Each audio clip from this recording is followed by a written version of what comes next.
අමන සුළඟේ සිසිල මනසේ දැවටි දැවටි නිවයි සිත්සේ වනයේ හඬ මල් සුවඳ ඔස්සේ සමනලයොයි හිරු කිරණසේ ආයිබෝවන් අද වනයේ හඬ YouTube channel එකේ කතානායකයා සමනලයා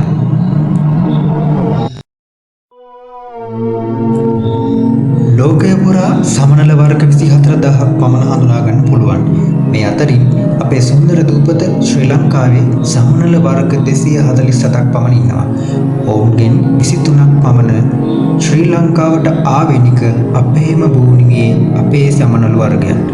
වර්ග කුල ගොඩක් අයිති. ඒ කුල වලින් ප්‍රධාන කුල 6ක් මෙලෙසින් කියන්න පුළුවන්. අංක 1 පැපිලියොනිඩේ, අංක 2 පියරිඩේ, අංක 3 නිම්ෆාලිඩේ, අංක 4 ලයිකොනිඩේ, අංක 5 හෙස්පිරිඩේ, අංක 6 රියොනිඩේ. ඔවුන්ගෙන් වැඩිම පිරිසක් වාසය කරන්නේ තෙත් කලාපයේ. ඒ තෙත් වනය තුළ සොඳුරු වර්ණ සහිත මල් අතර එහෙ මෙහෙ යමින් ඔවුන් සිටිනවා.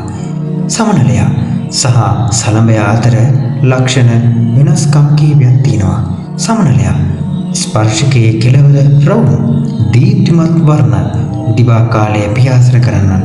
සලඹයා ස්පර්ශකයේ කුරුළු පිහාටුවක් වැනි වර්ණ රහිත නොදීප්තිමත් සත්වයේ රාත්‍රියේ පමණක් පියාසර කරන. සමනලුන්ගේ ජීවිත චක්‍රයක් හරිම අපූර්ව දෙයක්. ඔවුන් ජීවිතය ගත කරන්නේ අධීර 4කින්. ඉතා කුඩා බිත්තර සමූහයක් ටික කාලයකින් එය පුපුරා යනවා. කුඩා දනබුවන් එළියට එනවා. කොළ ආහාරයටගෙන දිගින් වැඩි වී ටික කාලෙකින් ඔවුන්ට තමාටම කියා කෝෂයක් සාදාගෙන ඒකත කරනවා.